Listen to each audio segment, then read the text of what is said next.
ኃጢአት የመጀመሪያ ቀን ታውቃላችሁ መዝናኛ ነው። የሁለተኛ ቀን ልማድ ነው። የሶስተኛ ቀን ባህሪ ነው። ስቴጅ በቀየረ ቁጥር አቅም እየጨመረ ነው የሚሄደው። እስክትነካ ነው። ስትነካው አዲስ ኃጢአተኛ ያስታውቃል። አዲስ ኃጢአተኛ ያስታውቃል። ማረኝ ማረኝ ማረኝ ማረኝ ማረኝ። ሲደግምስ ምረቱ አለ።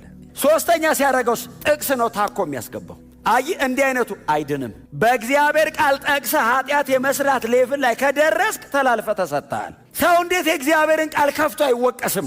እንዴት ጥቅስ አንብቦ ኃጢአት ያደርጋል? ጳውሎስ ነፃ ወጣው የሚለው እኮ ከኃጢአት ነው። ተመልሶ እንዴት ሰው ባሪያ ይሆናል?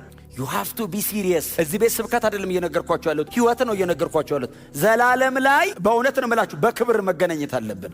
ሰማይ የሚያድነውን አገኘ ለምን ትባላለህ?